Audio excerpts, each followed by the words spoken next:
Hello friends, welcome to the channel.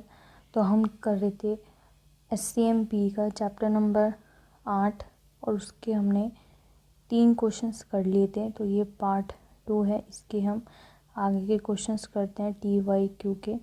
तो let's start. तो question number 4 से start करते हैं। क्वेश्चन नंबर 4 में क्या है कि कंपनी ABC, उसके 2 डिवीज़न है X और Y। ठीक है, तो कंपनी ABC इसके डिवीज़न है XY। अब X डिवीज़न क्या है, एक कंपोनेंट बनाता है जिसका नाम है GEX।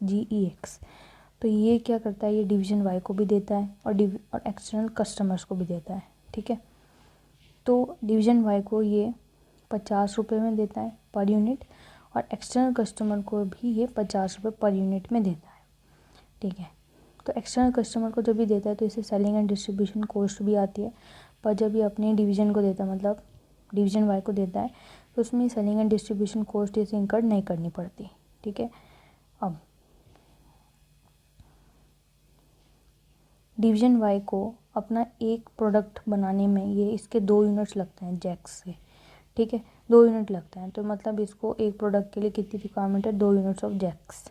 ठीक है, अच्छा, डिवीज़न वाई को ये जो कंपोनेंट है ये इसको बाहर से भी मिल रहा है 47 रुपीज़ में। 47 रुपीज़ में बाहर से इसको अवेलेबल है। ठीक है, इतना हमें बताया क्वेश्चन ने।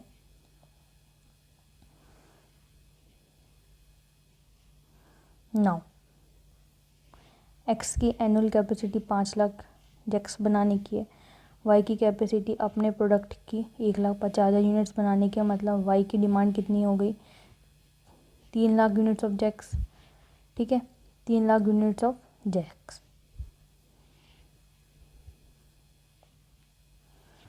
तो एक्स की जो एक्सटर्नल डिमांड है वो 3 लाख जैक्स है और जो वाई जो बनाता है प्रोडक्ट उसकी जो मार्केट में डिमांड है वो 1,20,000 है, 1,20,000। ठीक है, तो मतलब वाई की डिमांड कितनी है बाहर, 1,20,000 है और हर यूनिट में कितने जैक्स के कंपोनेंट चाहिए, 2। तो 2,40,000 एक्स को वाई को देने होंगे। हाँ, और हमने सीखा है कि कंपनी ऐसा मानती है कि डिवीज़न को पहली प्रेफरेंस देनी चाहिए। ठीक है, डिवीज़न को पहली प्रेफरेंस देनी चाहिए। तो फर्स्ट प्रेफरेंस डिवीज़न की जाएगी। 1,20,000 बनाता है डिवीज़न वाई जिसकी एक्सटर्नल डिमांड है, तो 2,40,000 एक्स को देनी पड़ेगी वाई को। तो 5 लाख टोटल एनुअल कैपेसिटी है, 2,40,000 वाई ले गया, बाकी आउटसाइडर्स 2,60,000। ठीक है, वैसे उसकी एक्स की बाहर डिमांड कितनी थी, 3 लाख की, और अभी वो कितनी पूरी कर पा रहा है, सिर्फ 2,60,000 बिकॉज ऑफ वाई। ठीक है, तब ठीक है, तब यहाँ पे एक स्टेटमेंट बनानी है हमें, प्रॉफिट स्टेटमेंट। क्या बनानी है, प्रॉफिट स्टेटमेंट बनानी है। तो अब यहाँ पे देखो, आप इसको छोटा कर दिया मैंने, ये एक्स है, ये वाई है। ठीक है, एक्स 2,40,000 वाई को दे रहा है और 2,60,000 आउटसाइडर्स को दे रहा है। ठीक है,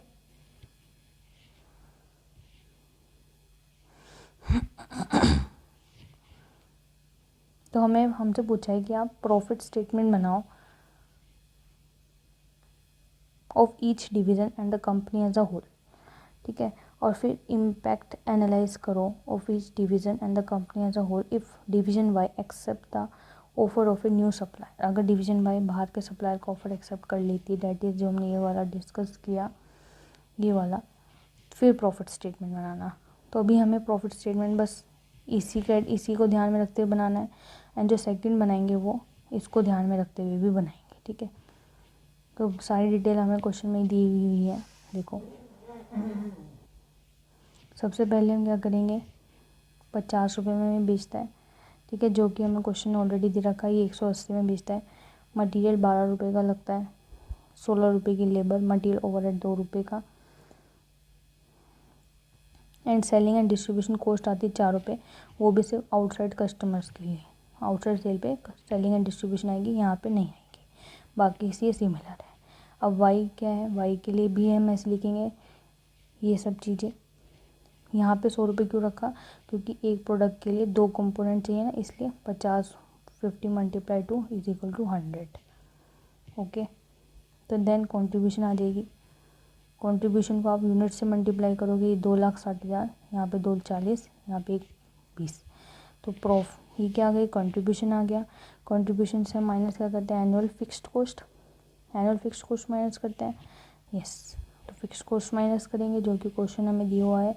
प्रॉफिट निकालेंगे, प्रॉफिट टोटल ऑफ कंपनी का ये आ गया 75,20,000। ओके, ना प्रॉफिट स्टेटमेंट आफ्टर, जब वो सप्लायर बाहर के सप्लायर से लेगा। अब एक्स की मैंने आपको बताया था ऊपर कितनी डिमांड थी, एक्स की जो डिमांड थी एक्सटर्नल वो 3 लाख थी, क्योंकि वाई तो बाहर से लेगा तो सिर्फ 3 लाख की इसकी यूनिट्स बिकेंगे। ठीक है, तो देखो ये सेम है, सेलिंग एंड डिस्ट्रीब्यूशन लग रहा है। इंटरनल सेल कुछ नहीं हो रही है, वाई के लिए भी यहाँ तक सिमिलर है। यहाँ पे 100 की जगह 94 आया, क्यों, 47 रुपीज़ में मिल रहा है ना आउटसाइड सप्लायर से, 2 रुपये, 2 से मल्टीप्लाई किया 94 आ गया अपना कंट्रीब्यूशन आया। यहाँ पे यूनिट्स 3 लाख आएंगी, यहाँ पे 1,20,000 and that's it. Annual fixed cost minus करेंगे और अपना प्रॉफिट इतना आ रहा है ओवरऑल। तो पहले कितना आ रहा था, पहले आ रहा था 75,20,000 और अब 40,80,000, तो काफ़ी गिर गया। कितने से गिरा प्रॉफिट, 34,40,000 से। क्यों गिरा ये, क्योंकि एक तो जो एक्स कंपोनेंट है पहले वो पूरा का पूरा कंज्यूम हो रहा था, अब वो 2 लाख तो कंज्यूम हो नहीं रहा है। ठीक है,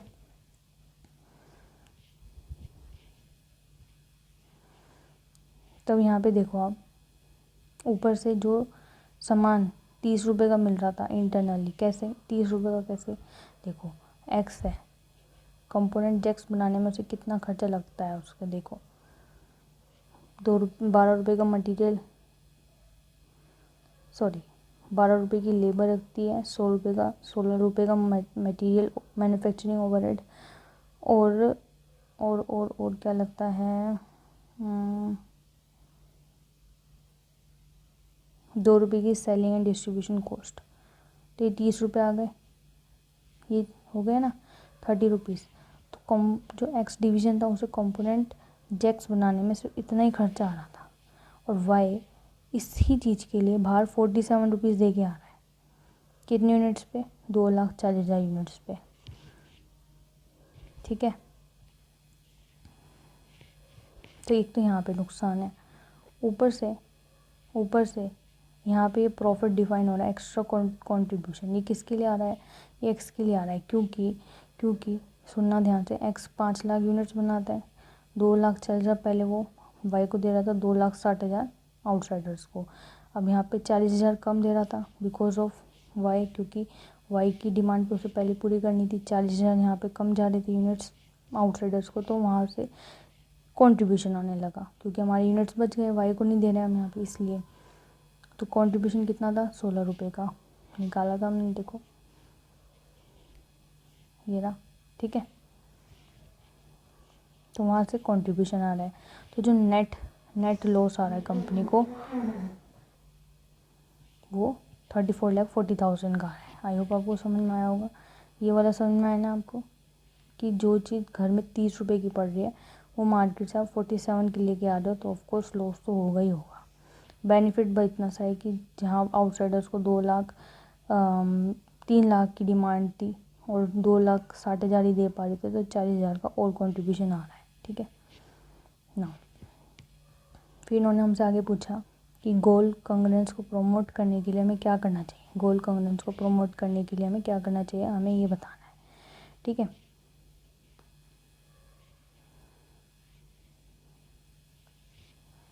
देखो मिनिमम ट्रांसफ़र प्राइस क्या हो सकती है, मिनिमम जो एक्स डिवीज़न है वो मिनिमम क्या चार्ज कर सकता है, 30 + 16 दैट इज़ 46। क्यों, अगर वो अपना कंट्रीब्यूशन भी चाहता है तो 46 वो मिनिमम चार्ज करेगा, इससे ज़्यादा बिल्कुल भी नहीं करना चाहिए उसे। ठीक है, क्योंकि उसकी एक्सटर्नल डिमांड उससे कॉम्प्रोमाइज़ हो रही है, इसलिए हमने कंट्रीब्यूशन ऐड किया। ये मिनिमम ट्रांसफ़र प्राइस है। अब मैक्सिमम ट्रांसफ़र प्राइस क्या होनी चाहिए, मैक्सिमम ट्रांसफ़र प्राइस क्या होनी चाहिए, मतलब जो वाई डिवीज़न है वो एक्स को कितना दे, मतलब वो कहेगा एक्स को कि इतना ही मैं दे सकता हूँ, इससे ज़्यादा बिल्कुल भी नहीं होगा। तो वो कितना दे सकता है? देखो 180 का तो वो अपना प्रोडक्ट बेचता है, अब उसे अपने यूनिट को बनाने में उसका खुद का खर्चा कितना होता है? एक तो 22 रुपये मटीरियल का होता है, मैन्युफैक्चरिंग ओवरहेड, ठीक है, सॉरी लेबर था ये, मैन्युफैक्चरिंग ओवरहेड 5 रुपये का, ठीक है। तो यस, ये माइनस करो आप, एंड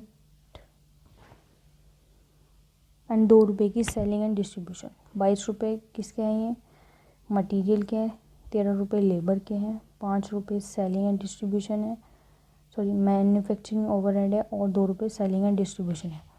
तो यहाँ पे मैंने लिख रखा है इस चीज़ को। तो ये टोटल 42 रुपीज़ आता है, मतलब 180 में से 42 घटाओगे तो 38 आएगा। ये 42 वो है जो कि डिवीज़न वाई जैक्स के अलावा खर्चा करता है टू मेक प्रोडक्ट, ठीक है। तो 138 रुपये, तो 138 रुपये ये क्या है? ये टोटल है, और यहाँ पे हमें 2 से डिवाइड करना होगा। क्यों? क्योंकि वो 2 यूनिट्स ऑफ जैक्स इस्तेमाल करता है अपना एक प्रोडक्ट बनाने के लिए, इसलिए हम यहाँ पे 2 से डिवाइड करेंगे। तो 69 पर यूनिट, या फिर जो उसे सामान सप्लायर दे रहा है, मतलब आउटसाइडर से ही ले, अगर ये सामान यही चीज़ आउटसाइडर से ले तो वो उसे 47 रुपीज़ का दे रहा है। तो विच एवर इज लो, उसे क्या सस्ता पड़ रहा है? 47, हाँ 47 सस्ता पड़ रहा है। तो ये तो रेंज क्या बन गई? 46 से 47। तो अगर इस रेंज के बीच में अगर ट्रांसफ़र प्राइस डिसाइड होता है तो वो गोल्ड कॉन्ग्रेंस को प्रमोट करेगा, कंपनी को उससे फ़ायदा ही फ़ायदा होगा, ठीक है। तो ये हमारा पूरा क्वेश्चन था, क्वेश्चन नंबर 4। तो नेक्स्ट क्वेश्चन पे चलते हैं, क्वेश्चन नंबर 5, ठीक है।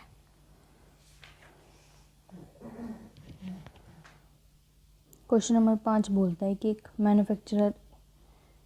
मैन्युफैक्चरर है, उसके 2 डिवीज़न है, ए और बी, ठीक है।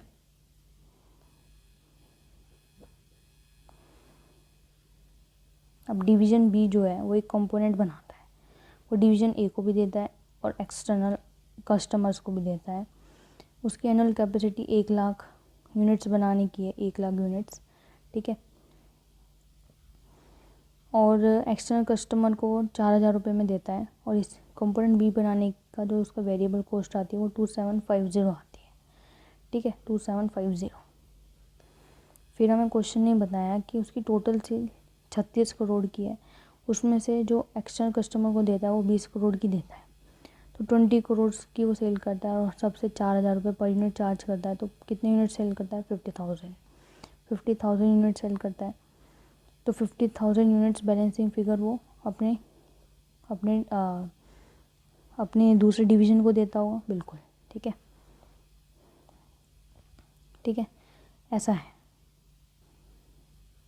तो इस साल क्या हुआ कि एडिशनल डिमांड आउटसाइडर्स कस्टमर से 18,000 की हो रही, ठीक है। तो total demand will be 1,18,000 and capacity उसकी 1 लाख यूनिट्स बनाने की है। तो जो 18,000 डिमांड वो पूरी नहीं कर पाएगा, वो किसकी नहीं कर पाएगा? एक्सटर्नल कस्टमर्स की, क्योंकि हमें अपने डिवीज़न की डिमांड को प्रायोरिटी पे रखना होता है, बिल्कुल।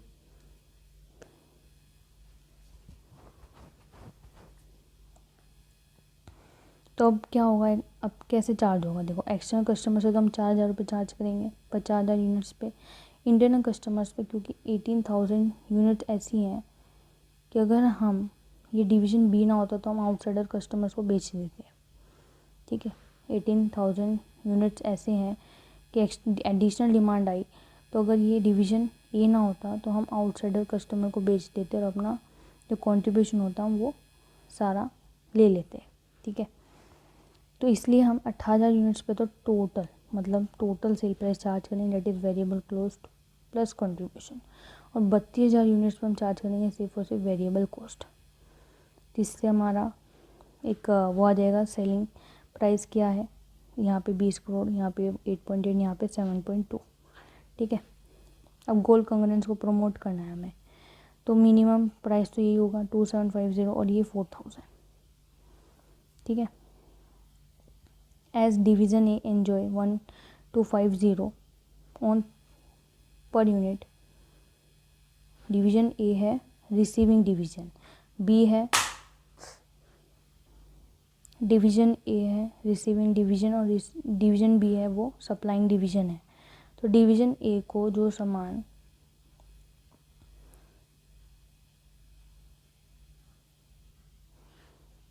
ठीक है, तो डिवीज़न ए 1250 से देने नहीं पड़ रहे हैं किस यूनिट्स पे, 32,000 यूनिट्स।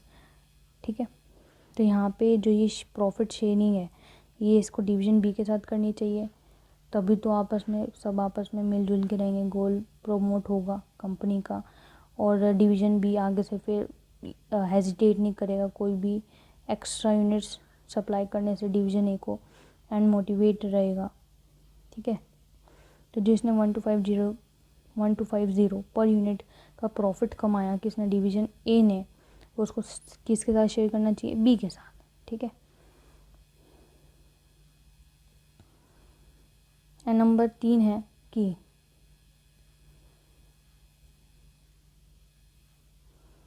नंबर 3 ये है कि नंबर 3 में हमसे यही पूछा है कि डिमांड चेंज होने के कारण ट्रांसफ़र प्राइस पे क्या फ़र्क आया। वो तो हमने ऑलरेडी सॉल्व किया ऊपर, ये देखो यहाँ पे हमने सॉल्व किया ना, ये बस हमें इसको पर यूनिट में निकालना है। वो मैंने पॉइंट नंबर 3 में निकाल दिया कि डिमांड चेंज होने के कारण पर यूनिट 3200 का पड़ रहा है। कैसे, 32,275 में बिक रहे हैं, 18,000 4,000 में जा रहे हैं, टोटल 16 करोड़ डिवाइडेड 50,000 यूनिट्स, तो 3200 पर यूनिट का सामान डिवीज़न बी ए को दे रहा है। ठीक है, एवरेज कर दिया, क्या कर दिया, एवरेज। ओके, तो आप ऐसे भी लिख सकते हैं। क्वेश्चन नंबर 6 पे जाते हैं। क्वेश्चन नंबर 6 में क्या है कि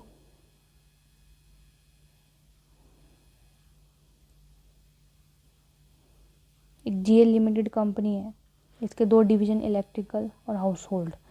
इलेक्ट्रिकल क्या है ये कि 100% कैपेसिटी है पूरी की पूरी इलेक्ट्रिकल की। ठीक है, ये क्या बनाते हैं, इलेक्ट्रिकल प्रोडक्ट्स बनाते हैं। और एक हाउस होल्ड डिवीज़न है, ठीक है, जिसमें 70% कैपेसिटी है अभी इसकी। ठीक है, इलेक्ट्रिकल की जो सेलिंग प्राइस है वो 25 रुपये है, और उसका जो वेरिएबल कॉस्ट है वो 60, तो कंट्रीब्यूशन विल बी 9। ठीक है, तो हाउस होल्ड ने उससे कुछ चीज़ें मांगी। क्या मांगे, स्विचेस मांगे। क्या मांगे, स्विचेस। ठीक है, तो इसने 5,000 यूनिट्स ऑफ स्विचेस दिए, 5,000 यूनिट्स ऑफ स्विचेस दिए। तो ये कहेगा कि मैं 18 रुपीज़ में दे सकता हूँ। कितने रुपए में, 18 रुपीज़ में। ठीक है, अभी हाउस होल्ड डिवीज़न जो है ना, ये नाइट लैम्प बनाता है। क्या बनाता है, नाइट लैम्प। ठीक है, तो अब जो हाउस होल्ड डिवीज़न है वो अपने नाइट लैम्प मार्केट में कितने रुपए का बेचता है, 130 रुपये का। और जो एक पूरी आपको शीट दिख रही होगी उसमें total cost will be 129 of A 1 night lamp. Okay, तो ये हाउस होल्ड डिवीज़न इतने कम मार्जिन पे क्यों बेच रहा है, मतलब 129 की कॉस्ट और 130 का ही बेच रहा है, क्योंकि नाइट लैम्प में अगर ये नहीं करेगा ऐसे तो इसका मार्केट शेयर गिर जाएगा, और इसके जो एम्प्लॉयज़ हैं वो काफ़ी एक्सपीरियंस हैं, वो उनको रिटेन करने के लिए इसे ऐसा करना पड़ रहा है। ठीक है, तो हमारे से पूछा है कि जो स्विचेस सप्लाई हो रहे हैं इलेक्ट्रिकल टू हाउस होल्ड, क्या वो 18 रुपये में जाने चाहिए या नहीं, ये कहना है। तो देखो, इलेक्ट्रिकल 100% कैपेसिटी में जा रहा है, 100% कैपेसिटी इसकी है, तो मतलब इस जितना ये बना रहा है उतना ही ये एक्सटर्नली बेच पा रहा है, इसका मतलब ये है। तब जब हाउस होल्ड अपने डिमांड लेके आया तो उससे क्या हो रहा है कि ये अपने आउटसाइडर कस्टमर्स की डिमांड नहीं पूरी करेगा, और उससे जो कंट्रीब्यूशन आ रहा होगा वो इसे नहीं मिलेगा। तो मतलब ये कॉस्ट प्लस कंट्रीब्यूशन दोनों चार्ज करना चाहिए। तो 18 तो कहीं से कहीं नहीं बनता, ये उसे पूरे 25 रुपये चार्ज करने चाहिए। ठीक है, तो ये नहीं करेगा। ठीक है, 18 रुपये में नहीं बेचेगा। ठीक है, सेकंड में पूछा है क्या ये कंपनी के लिए beneficial as a whole the supply of switches to household at a unit of 18 rupees. देखो, अगर कंपनी की बात करें, कंपनी की देखो ध्यान से सुनना, company as a whole, company के लिए क्या फ़ायदा क्या नुकसान देखते हैं, निकालते हैं। देखो इलेक्ट्रिसिटी वाला कहेगा मैं तो नहीं बेचूंगा 18 पे, क्योंकि मुझे तो 25 रुपीज़ में बेचना है, मेरा तो लॉस हो रहा है। ठीक है, तो उसे कितने का लॉस हो, 7 रुपये का। ठीक है, अगर ये 18 रुपये में बेचता है तो अब लैंप के लिए देख लेते हैं। लैंप देखो, नाइट लैंप कितने रुपए में बेचता है, 130 में। उसमें से वो सारी कॉस्ट माइनस कर देते हैं, स्विचेस के अलावा जितनी भी वो कॉस्ट कर रहा है उस सबको माइनस कर देते हैं, पर फिक्स्ड ओवरहेड को आप छोड़ दो, फिक्स्ड ओवरहेड को मत कंसिडर करो। तो सबसे पहला माइनस करोगे other variable cost, that is 40 rupees, and component purchased from outsider supplier 50, तो it becomes 40 rupees। एक मिनट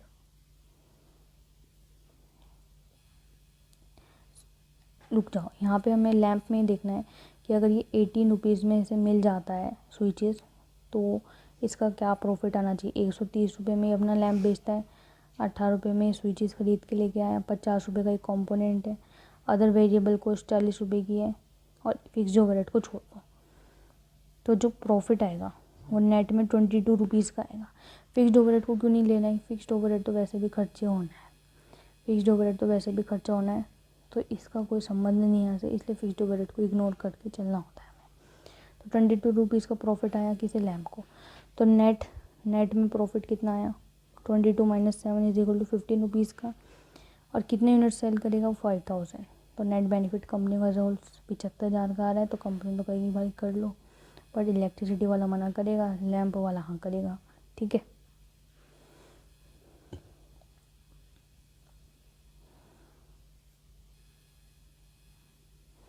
तो ये कह रहा है कि अगर हमें मान लो थर्ड पॉइंट में कह रहा है अगर हमें रेंज बनानी है, तो रेंज बनाने क्या चाहिए, 100% कैपेसिटी में है तो ये तो 25 रुपये मांग के ही छोड़ेगा।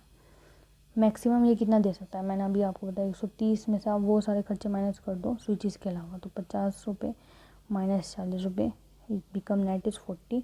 तो 25 से लेकर 40 तक की एक रेंज बन सकती है, इसमें सप्लाई हो सकती है, और कंपनी इसमें पूरी की पूरी बेनिफिशियल रहेगी। ठीक है, तो यहाँ तक। और फिर जो नंबर 4 है उसमें हमें क्या बताना है कि चीफ एग्जीक्यूटिव ऑफिसर ऐसे कौन से स्टेप ले जिससे कि डिवीजन हेड्स का एटीट्यूड चेंज हो और डिस्प्यूट्स ख़त्म हो। तो उसके दो तरीके होते हैं, एक तो dual rate transfer pricing system और 2 रेट ट्रांसफ़र प्राइसिंग सिस्टम। तो वो थ्योरी है, वो आप देख लेना। ठीक है, क्वेश्चन नंबर 7 जो है, क्वेश्चन नंबर 7 में ग्रेड डिवीज़न एक कंपनी है, उसके डिवीज़न ए है और इसका डिवीज़न बी है। ठीक है, तो डिवीज़न ए 100% कैपेसिटी है उसकी और वो लेंस बनाती है, डिवीज़न बी कैमरा। तो डिवीज़न ए का जो कॉस्ट आता है वो 125 रुपये आता है और सेलिंग प्राइस उसकी 140 है, और वेरिएबल मतलब यहाँ पे क्या है देखो ध्यान से, 125 रुपये उसकी टोटल कॉस्ट है। क्या है टोटल कॉस्ट, वेरिएबल कॉस्ट इसकी 110 है, कॉन्ट्रीब्यूशन उसका 30 रुपये है। अब डिवीज़न में बनाता है कैमरा और उसकी टोटल प्रोडक्शन कॉस्ट है 400। ठीक है, तो कैमरा बनाने के लिए इसको लेंस चाहिए, डिवीज़न ए से मांगता है, तो ये 120 रुपये में देगा। ये कहता है कि 120 रुपये में 5000 यूनिट्स ऑफ लेंसेज। ठीक है, और ये एक बाहर आउटसाइड वेंडर भी है जो इसको लेंस दे सकता है, वो 170 रुपये लेता है। 170 रुपये, कितने, 170 रुपये। ठीक है, पिक्चर क्लियर हो गई। और ये जो डिवीज़न बी है ये कैमरा कितने में बेचता है, 410 में। कितने में, 410 में। ठीक है, एक्चुअली मेरी वीडियो बंद हो गई थी, तो मैं आपको दोबारा से समझा देती हूँ। क्वेश्चन नंबर 7 अगर मैंने बोल दिया है तो आप थोड़ा सा आगे स्किप कर देना। तो क्वेश्चन नंबर 7 में है कि ग्रेड डिवीज़न है कंपनी, डिवीज़न ए है, डिवीज़न बी है। डिवीज़न ए लेंस बनाता है, डिवीज़न बी कैमरा। इसकी टोटल कॉस्ट 125 है और इसकी वेरिएबल कॉस्ट 110 है। सेलिंग प्राइस इसका 140 है पर लेंस। ठीक है, कंट्रीब्यूशन इसका 30 आता है क्योंकि इसमें से अगर वेरिएबल कॉस्ट माइनस करो तो कंट्रीब्यूशन आ जाता है। डिवीज़न बी को कैमरा बनाने के लिए लेंस चाहिए, तो लेंस इसको ये कहता है डिवीज़न ए से देखो मैं 120 रुपये दे सकता हूँ तुम्हें पर लेंस, और इसको 5000 यूनिट्स चाहिए लेंस की। बाहर से भी ये लेंस ले सकता है, पर वो बाहर वाला जो वेंडर है वो इसको 170 रुपये में देगा पर लेंस। टोटल प्रोडक्शन कॉस्ट इसकी 400 रुपये है, और कैमरा ये मार्केट में 410 का बेचता है। तो पहले मैं हमसे पूछा कि अगर डिवीज़न ए बी को लेंस 120 में देगा तो क्या इसके लिए फ़ायदा? बिल्कुल भी नहीं, क्योंकि 140, देखो ये 100% कैपेसिटी में काम कर रहा है, जो कि मैंने यहाँ पे लिखा है देखो। तो इसे इसके लिए तो अपॉर्चुनिटी कॉस्ट भी बनेगी प्लस वेरिएबल कॉस्ट भी। तो 125 प्लस 15 140 आता है। 140 से कम चार्ज नहीं करना चाहिए, अदरवाइज इसको लॉस हो जाएगा। ठीक है, ठीक है। और जबकि 125 तो इसकी टोटल कॉस्ट है, जबकि 125 तो इसकी टोटल कॉस्ट है। तो अगर ये 120 चार्ज करेगा तो 5 रुपये का तो इससे वैसे भी घाटा होगा, तो इसे करना ही नहीं चाहिए 120 में। पर कंपनी बी के लिए तो फ़ायदा है, क्योंकि आउटर वेंडर से 170 का मिलता है और यहाँ पे इसे 120 का मिल रहा है, तो 50 के इसके लिए फ़ायदा है। फिर सेकंड में हमसे पूछा कि आप बताओ कंपनी के लिए ओवरऑल फ़ायदेमंद है या नहीं है। देखो, अगर ये इसे 120 में बेचेगा, 120 में अगर ये इसे बेचता है, ठीक है, 120 में अगर ये उसे ओवरऑल बेचता है तो इसके लिए तो 20 रुपये का नुकसान है, क्योंकि 140 में बेचना चाहिए था, 120 में बेच रहा है, तो 20 रुपये का नुकसान। पर बी के लिए कैसे फ़ायदा है देखते हैं। देखो, सबसे पहले तो कि ये 410 में अपने कैमरा बेच पाता है, बिल्कुल। उसमें से कॉस्ट माइनस कर दो, एक तो 120 किसने लेंस ख़रीदा, 150 अदर कंपोनेंट्स के लिए, और 30 रुपये वेरिएबल कॉस्ट के लिए, तो नेट इज़ 110। ठीक है, ये अभी है न्यू। अर्लियर ये क्या कर रहा था पहले? अर्लियर ये किससे ले रहा था? आउटसाइडर वेंडर से। 410 माइनस 150 फॉर अदर कंपोनेंट, और 170 जब ये लेंस बाहर से ख़रीद रहा था, और 30 रुपये अदर वेरिएबल कॉस्ट, तो नेट आता है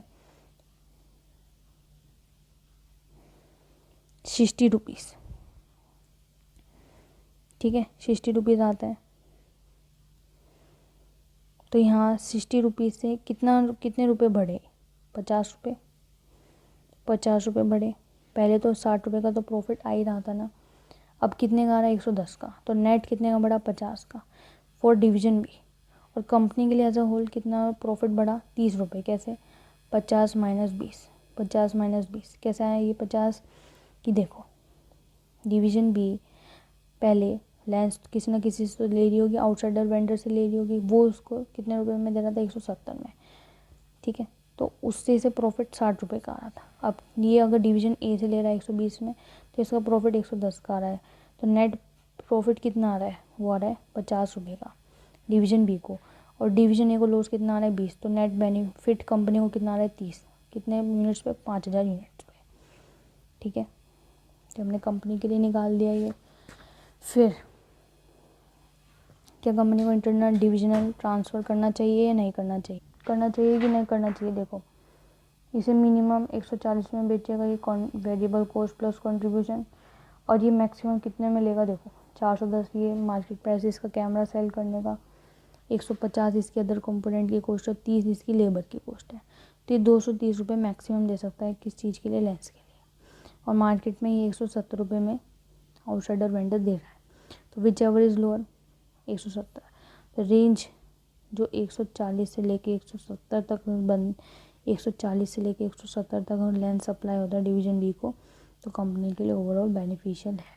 ठीक है,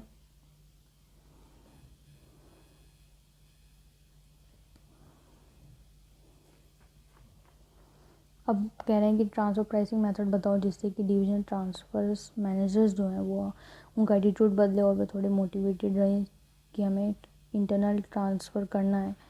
तो सबसे पहला मेथड होता है जो ट्रांसफ़र डिवीज़न है, मतलब जो सप्लाइंग डिवीज़न है, उसके लिए क्या होता है कि वो कॉस्ट प्लस प्रॉफिट पूरा का पूरा चार्ज कर ले किससे? रिसीविंग डिवीज़न से, अपने बुक्स एंड अकाउंट्स में दिखाए वो। ठीक है, तो उसके लिए वेरिएबल कॉस्ट क्या थी? 110 प्लस 30 फॉर कंट्रीब्यूशन। और जो बी डिवीज़न है वो क्या करेगा? वो सिर्फ मार्जिनल कॉस्ट में दिखाए कि मैंने मार्जिनल कॉस्ट में लिया है। इससे क्या होगा? दोनों के बुक्स ऑफ अकाउंट, मतलब ए के डिवीज़न में तो क्या दिखेगा? 30 का प्रॉफिट, और जो बी डिवीज़न होगा उसमें सिर्फ परचेज़ कितने की दिखेगी? 110 की। तो मतलब ए भी खुश, बी भी खुश। ठीक है, एक होता है टू पार्ट प्राइसिंग सिस्टम, तो इसमें ट्रांसफर प्राइस क्या होता है कि हम मार्जिनल कॉस्ट लेते हैं प्लस एक लमसम अमाउंट चार्ज कर लेते हैं, प्लस एक लमसम अमाउंट चार्ज कर लेते हैं, ठीक है।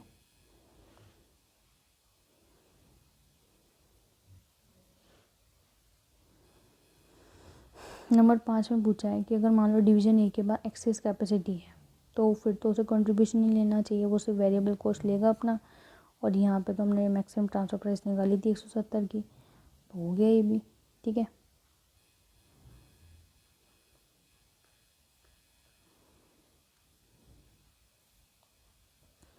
क्वेश्चन नंबर 9 है। क्वेश्चन नंबर 9, एक ऐसी कंपनी है, वो यूएस कंपनी है, उसकी एक इंडियन सब्सिडरी और एक चाइना सब्सिडरी है, ठीक है।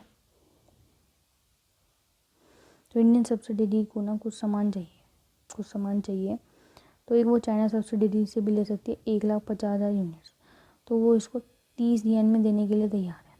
प्लस इसे इंडियन सब्सिडरी को 29.5% कस्टम ड्यूटी भी देनी होगी, ठीक है। ये कस्टम ड्यूटी कितने रुपए में जाएगी?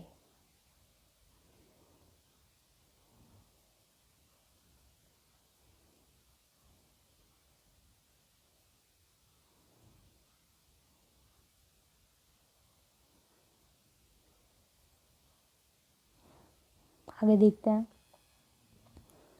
और मतलब इंडियन सब्सिडरी को कुछ सामान चाहिए तो इसके पास ऑप्शन है, या तो चाइना सब्सिडरी से ले ले या इंडिया में कोई जापानीज़ कंपनी है उससे ले ले, ठीक है। जापानीज़ कंपनी इसको 320 रुपीज़ में दे देगी, 320 रुपीज़ में दे देगी, ठीक है।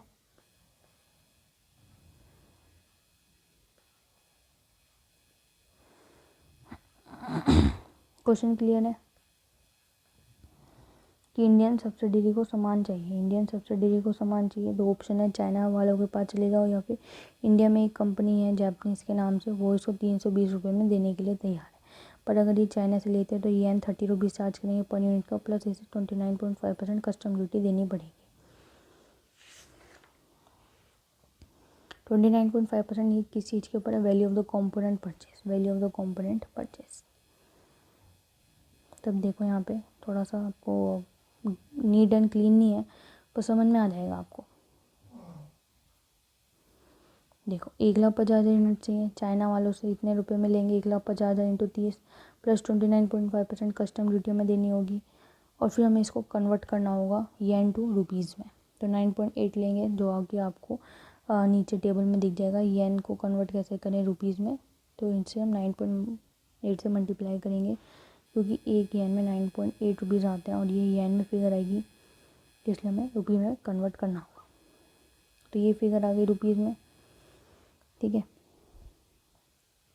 और अगर हम ये चीज़ सेम जापानीज़ से लेते तो हमें कितने रुपए का पड़ता? 1,50,000 मल्टीप्लाई 320, ठीक है। तो हमें कहाँ से ज़्यादा कम पैसों में पड़ रहा है? जापानीज़ से कम पैसों में पड़ रहा है, तो हमारा नेट से भी कितना हो रहा है? ये हो रहा है 91,09,500। पर हम इसमें टैक्स भी देना होगा, और हम कहाँ पे? इंडिया में। तो इंडिया का टैक्स रेट लगेगा 34%, तो प्रॉफिट हमारा ये आ गया। तो हमने पहला कंपैरिजन किया कि अगर हम चाइना से कितने रुपए में लेके आ रहे हैं और जापानीज़ से कितने रुपए में लेके आ रहे हैं। अब इनमें सस्ता क्या है? ये वाला। तो हमें कितना नेट सेव हो रहा है वो हमने निकाल लिया, हम इंडिया में, और हमने टैक्स रेट लगा दिया, ठीक है। अब कॉस्ट की बात करते हैं, कॉस्ट की, ठीक है। तो चाइना वाला है जो हमारी सब्सिडरी है, चाइना वाली भी हमारी सब्सिडरी है, जापानीज़ भी हमारी सब्सिडरी है, इंडिया में हमारी सब्सिडरी है। तो चाइना वाले के लिए हम बात करते हैं, तो चाइना वाले के लिए क्या आता है?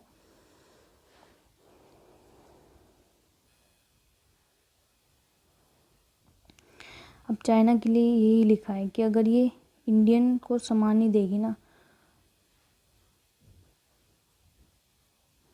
तो ये सिर्फ 1,20,000 यूनिट्स ही सेल कर पाएगी अपने चाइना में।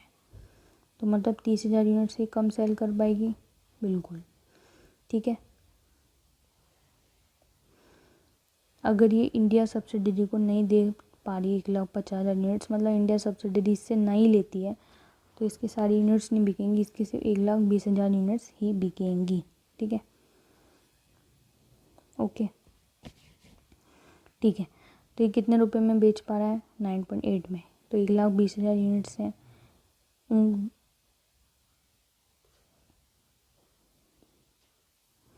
उनकी जो सेलिंग प्राइस है वो 30 रुपये है और जो कॉस्ट है वो 20 रुपये है, जो कि हमें क्वेश्चन में दे रखा है कि वो 30 रुपये में बेचता है और 20 रुपये की उसकी कॉस्ट है। पर हमें 30 में से 10% माइनस करना हो क्योंकि उसे इनलैंड टैक्सेस कुछ भरने पड़ेंगे। तो उसकी जेब में नेट 10 रुपीज़ नहीं आएंगे, उसे 10% इसके भरने पड़ेंगे। अब इसके नहीं करना आप 10%, फिर तो ये 9 रुपये आ जाएगा। 30 का 10% करना है, तो इसमें से 27 माइनस 20 इज इक्वल टू 7। इसका प्रॉफिट बचेगा किसका? चाइना वाले का। ठीक है, क्योंकि क्वेश्चन ने लिखा है कि इट विल इंकर inland taxes at the rate 10% on sale value. तो अच्छे से देखना इसको, 10% ऑन सेल वैल्यू है। ठीक है, तो कितनी यूनिट्स बेच पाएगा? 1.2 लाख। कितना प्रॉफिट होगा नेट? 7, क्योंकि इसे इनलैंड टैक्सेस देने होंगे 10% ऑन सेल वैल्यू और 20 रुपये तो इसकी कॉस्ट थी। और इसे हम कन्वर्ट करेंगे 9.8, मतलब हम इसे रुपीज़ में कन्वर्ट करेंगे तो हमारा इतना इनफ्लो होगा। ठीक है, और अगर जापानीज़ वाले की बात करूँ, जापानीज़ वाले की, तो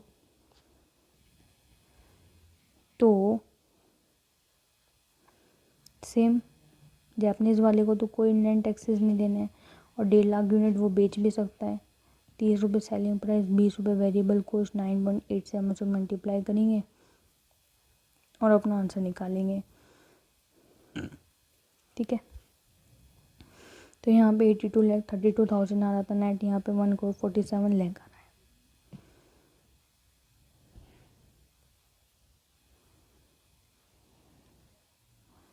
तो हमने ऊपर क्या चूज़ किया था कि हम जापानीज़ वाले से लेंगे सामान।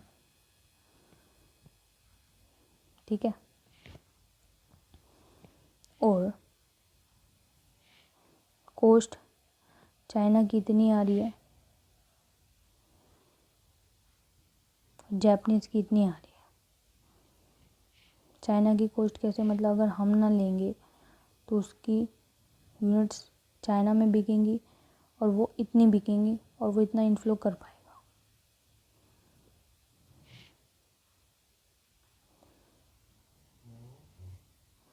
Same as to Japan, Japan वाला कितने प्रॉफिट कमा पाता है? इतना। ठीक है,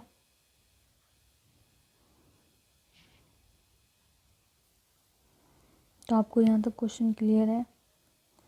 यहाँ तक देखो, मैं आपको इस क्वेश्चन को दोबारा समझाती हूँ, थोड़ा गिच पिच हो गया। 1,50,000 यूनिट्स चाहिए, 1,50,000 यूनिट्स चाहिए ना। ठीक है, इंडियन सब्सिडरी को, तो वो या तो चाइना से या फिर जापानीज से, किसी से भी ले सकते हैं। अगर वो चाइना से लेती है तो 1,50,000 यूनिट्स लेगी, 30 रुपये में वो बेचेगा, प्लस हमें यहाँ पे कस्टम ड्यूटी देनी होगी on the 29.5% on the sale value. ठीक है, फिर हम उसको येन से इंडियन रुपीज़ में कन्वर्ट करेंगे तो नेट मुझे इतने रुपये में ये चाइना से पड़ रहा है। अगर मैं जापानीज से लेती हूँ तो 1,50,000 यूनिट्स वो 320 रुपये में मुझे दे रहा है। तो ये, तो मैंने देखा कि सेविंग किस में हो रही है? जापानीज से लेने में हो रही है। तो नेट सेविंग इतनी हुई, और इंडिया में ही हो तो टैक्स रेट भी इंडिया का यूज़ करेंगे, तो नेट प्रॉफिट इतना आ गया। ठीक है, तो नेट प्रॉफिट इतने का आ गया। यहाँ पे गलती से वैल्यू है। फिर आगे चलते हैं, फिर यहाँ पे निकालेंगे, क्योंकि अब चाइनीज़ सप्लायर्स हम ले नहीं रहे हैं तो उसका कंट्रीब्यूशन लॉस देखते हैं। क्वेश्चन ने लिखा है कि अगर वो इंडियन सब्सिडी को नहीं देगा तो सिर्फ उसकी 1,20,000 यूनिट्स ही बिकेंगी चाइना में, तो 30,000 यूनिट्स का नुकसान हो गया। 30,000 यूनिट्स का, तो अगर वो चाइना में बेच पाता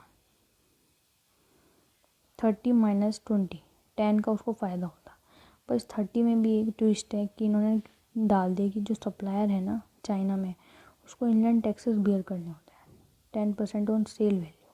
सेल वैल्यू यहाँ पे 30 रुपये, 30 का 10% था 3, तो इट मीन्स वो 27 रुपये की सेल वैल्यू उसके पास नेट आएगी, उसमें से अपनी कॉस्ट माइनस करेगा 20, तो उसके पास 7 का नेट प्रॉफिट आएगा। तो 7 रुपीज़ का प्रॉफिट उसका गया, क्योंकि अगर वो इंडियन सब्सिडी को नहीं बेच पा रहे 1,50,000 यूनिट्स, तो वो 1,20,000 यूनिट्स ही बेच पाएगा चाइना में।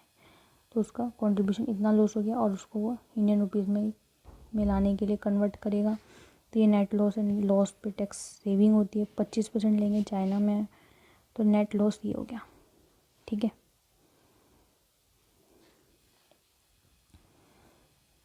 तो जो नेट सेव हो रहा है, नेट सेव देखो, एक प्रॉफिट अपना ये आया था, एक लॉस अपना ये आया, तो नेट सेविंग इतनी हो रही है। तो कंपनी को करना, तो फ़ायदा इसमें कि कंपनी जापानीज़ मैन्युफैक्चरर से ले, तो कंपनी का इसमें ओवरऑल इतने रुपए का फ़ायदा है। आई होप क्वेश्चन समझ में आया आपको। ठीक है, क्वेश्चन नंबर 8 के बारे में सुन लो। रेस्टीजी कंपनी है, एक कंसल्टेंट डिवीज़न, एक कंज्यूमर है और एक ट्रेनिंग डिवीज़न है। ठीक है, इन दोनों डिवीज़न को कॉस्ट कॉन्शियस रहना होता है अपनी फाइनेंशियल परफॉर्मेंस को अच्छा दिखाने के लिए। एक ये ट्रेनिंग डिवीज़न है जो इन दोनों डिपार्टमेंट्स को क्या देता है, ट्रेनिंग 2 हफ्ते की। यहाँ पे 5 ट्रेनर हैं, 5 ट्रेनर हैं। ठीक है, जो ये डिपार्टमेंट है जितनी भी कॉस्ट ये इनकर्ड करता है वो इन दोनों में डिस्ट्रीब्यूट हो जाती है। Is distributed in consultant and consumer based on actual training, based on actual training session. तो जितनी भी कॉस्ट इनकर्ड करेगा वो इन दोनों में डिस्ट्रीब्यूट हो जाती है based on actual training session. ठीक है, अब बजट बनाया था कि 100 ट्रेनिंग सेशन सबको मिलेंगे, पर एक्चुअल में जो हुआ वो ये हुआ कि 100 इसने अटेंड किए, 80 इसने अटेंड किए। ठीक है, 100 इसने किए, 80 इसने किए, इसने अपने 20 कम किए। हाँ बिल्कुल किए। टोटल बजटेड कॉस्ट 29,60,000 थी, पर एक्चुअल आई कितनी, 3825। तो ये किसने की होगी, ट्रेनिंग कॉस्ट ने की होगी ये एक्स्ट्रा इनकर्ड। और इसका भुगतान कौन करेंगे, कंसल्टेंट और कंज्यूमर डिपार्टमेंट। तो ये बहुत फालतू है कि एक डिपार्टमेंट खर्चा कर रहा है और दूसरे डिपार्टमेंट को ये लॉस बियर करना पड़ रहा है। ठीक है, तो अब थ्रेड क्या है गोल्ड कोवेनेंस को, due to internal transfer price. देखो, ट्रेनिंग डिपार्टमेंट अपनी कॉस्ट मैनेज नहीं कर रहा है, अदर 2 डिपार्टमेंट इससे क्या हो जाएंगे, डीमोरल, क्योंकि उनकी परफॉर्मेंस, उनकी फाइनेंशियल परफॉर्मेंस डेटोरेट हो जाएगी because of training department. And उनकी परफॉर्मेंस किस बेसिस पे जज होती है, फाइनेंशियल परफॉर्मेंस पे, और उनकी फाइनेंशियल परफॉर्मेंस गिरेगी because of the uncontrollable factors. ठीक है,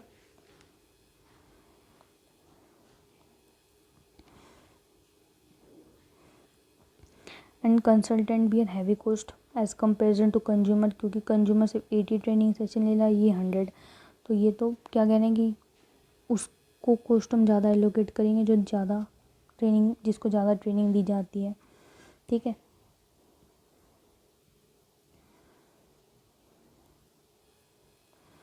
तो सेकंड में है, जैसा क्वेश्चन कहता है ना बिल्कुल वैसा करते चले जाओ। क्वेश्चन ने हमसे कहा कि आप alternate transfer pricing method use करो, डेट इज़ 2 पार्ट प्राइसिंग। उसमें होते लमसम अमाउंट चार्ज करेंगे और मार्जिनल कॉस्ट चार्ज करेंगे। ठीक है,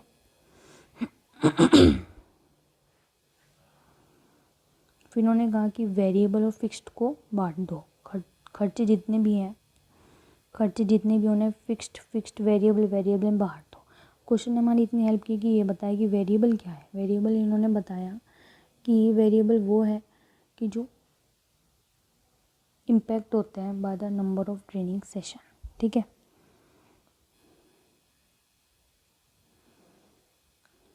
और एक क्वेश्चन ने हमें ये भी बताया,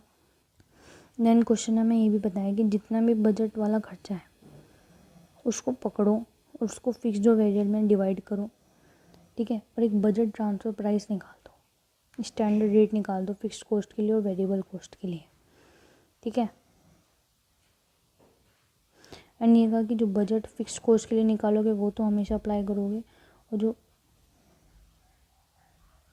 वेरिएबल कॉस्ट के लिए निकालोगे वो on the basis of actual training session पे आप उसको डिवाइड करोगे, आप उसको चार्ज करोगे। तो अब ट्रांसफ़र प्राइस निकाल के दिखाओ। देखो आप जो सेकंड पॉइंट है ना उसको ढंग से पढ़ोगे रिक्वायर्ड पोर्शन में, तो आपको सब समझ में आ जाएगा। तो आपको सब समझ में आ जाएगा। तो जो सैलरी है, खर्चे जितने भी है ना बजटेड वाले, सैलरी, डेप्रिसिएशन, ये सब कुछ ये लेने हैं आपको। कुछ खर्चे फिक्स्ड हैं जो कि ट्रेनिंग सेशन के ऊपर डिपेंड नहीं है कि कितने भी ट्रेनिंग सेशन हो, ये तो खर्चे होने ही हैं। और ये 2 खर्चे ऐसे हैं जो कि ट्रेनिंग सेशन पे डिपेंड होंगे, जैसे कि ट्रेनिंग में क्या क्या चीज़ें सप्लाई होंगी, ट्रेनिंग लंच, ये सब ट्रेनिंग सेशन पे डिपेंड है। ठीक है, तो हमें पता चला कि 1,50,000 वेरिएबल खर्चा है, बाकी फिक्स्ड है। तो इनको हमें पहले तो बजट रेट के हिसाब से हमें इस खर्चों को एक स्टैंडर्ड रेट देना है। तो ये वेरिएबल का है, ये फिक्स्ड का आया। ठीक है, तो कंसल्टिंग के लिए निकालते हैं। 100 ट्रेनिंग सेशन बजट के थे और एक्चुअल में भी 100 ट्रेनिंग सेशन हुए, तो इनको हमने खर्चा एलोकेट किया। कंज्यूमर ने क्या किया, कंज्यूमर वाले के लिए फिक्स्ड कॉस्ट के लिए तो हम बजटेड सेशन ही लेंगे, पर वेरिएबल कॉस्ट के लिए हम एक्चुअल सेशन लेंगे। एक्चुअल सेशन ये रहे 80 और ये फिक्स्ड कॉस्ट का खर्चा, तो हमने टोटल कॉस्ट यहाँ पे बांट दिया। तो एक्चुअल पता है क्या खर्चा इतना हुआ और हमने डिपार्टमेंट को एलोकेट इतना किया। तो जो अनएलोकेबल है वो ट्रेनिंग डिपार्टमेंट को जाना चाहिए, क्योंकि उसने एक ट्रेनर अपॉइंट किया, उसने एक मशीनरी लेके आया। वो आप क्वेश्चन पढ़ोगे वहाँ पे सब मिल जाएगा आपको। तो ट्रेनिंग डिपार्टमेंट को जाना चाहिए जो एक्स्ट्रा खर्चा आया, क्योंकि उसने एक ट्रेनर अपॉइंट किया है, तो कॉस्ट ऑफ ₹5 लाख। उसने इन्वेस्टमेंट किया मशीन में, ठीक है, जिससे हायर डेप्रिसिएशन आ रहा है। ट्रेनिंग डिपार्टमेंट को ज़्यादा कॉशियसली रहना चाहिए, क्योंकि वो ये सोचता है कि ये खर्चा जो है ना ये तो कंज्यूमर कंसल्टेंट को जाएगा, मेरे ऊपर तो आएगा ही नहीं, इसलिए वो खर्चे पे खर्चा किया जा रहा है, तो उसे अपने आप में रोक लगानी चाहिए।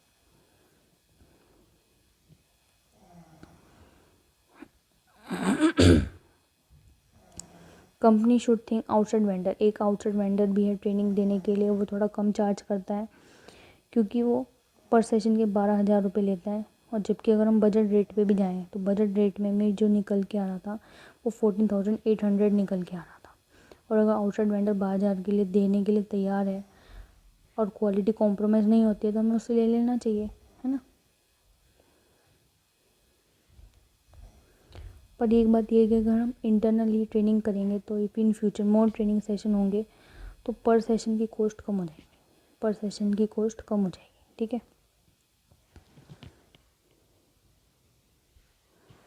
To rate transfer pricing method भी यूज़ कर सकते हैं हम। This method does not allocate cost on the basis of budgeted session.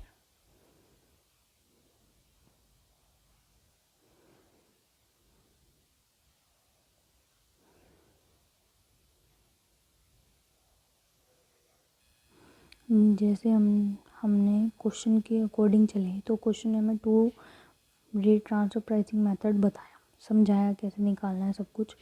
तो हमने ये चीज़ देखी, जो फिक्स्ड कॉस्ट है वो तो बजटेड सेशन के हिसाब से आपस में बट रहा है, पर जो वेरिएबल है वो एक्चुअल सेशन के हिसाब से डिस्ट्रीब्यूट हो रहा है। तो अगर कोई डिपार्टमेंट ट्रेनिंग नहीं करेगा तो इससे दूसरे डिपार्टमेंट के ऊपर कॉस्ट का बर्डन नहीं आ रहा है, ठीक है। तो ये इसलिए बहुत अच्छा मेथड है, क्योंकि ये दूसरे डिपार्टमेंट को इम्पैक्ट नहीं करता है, ठीक है। This matter does not allocate cost on basis of budgeted session but based on actual session. तो अगर कोई भी डिपार्टमेंट ट्रेनिंग नहीं करेगा तो इस दूसरे डिपार्टमेंट के ऊपर कोई भी इम्पैक्ट नहीं आएगा, कि मतलब उसकी कॉस्ट ज़्यादा नहीं होगी, ठीक है। जब तक ये मेथड नहीं था तो क्या हो रहा था कि जैसे कंज्यूमर 80 सेशन ही ले रहा था, बल्कि कंसल्टेंट पूरे 100, तो 180 सेशन हो रहे थे, जबकि 200 सेशन बजट किए गए थे। तो जो एक्स्ट्रा 20 का जो एक्स्ट्रा खर्चा हो रहा है वो इसको भी बट रहा था फालतू में, जबकि ये तो अपने पूरे के पूरे सेशन ले रहा है। तो इसलिए two rate transfer pricing method best suggest किया गया है यहाँ पे। तो ये पूरा का पूरा जो क्वेश्चन था, क्वेश्चन नंबर 8, ये पूरा थ्योरेटिकल था, और जो प्रैक्टिकल था वो क्वेश्चन ने हमें अपने आप ही चल के बोला, तो हमने बिल्कुल उसको वैसे ही फॉलो करना है, ठीक है। तो यहाँ पे हमारा ये पूरे चैप्टर के क्या हो गया, TYQ के question complete, very important 9 question थे, अच्छे से समझ में आए होंगे आपको। हमें मैक्सिमम इसमें 1 घंटा 10 मिनट लगे, and that is enough and that is very relevant, कि हमें इसमें इतना टाइम तो देना ही था। अगर आपको वीडियो पसंद आया तो लाइक शेयर सब्सक्राइब जरूर कीजिए मेरे चैनल को, एंड कमेंट भी कीजिए अगर आपको अच्छा लगा हो। तो मिलते हैं अगली वीडियो में, तब तक के लिए बाय बाय।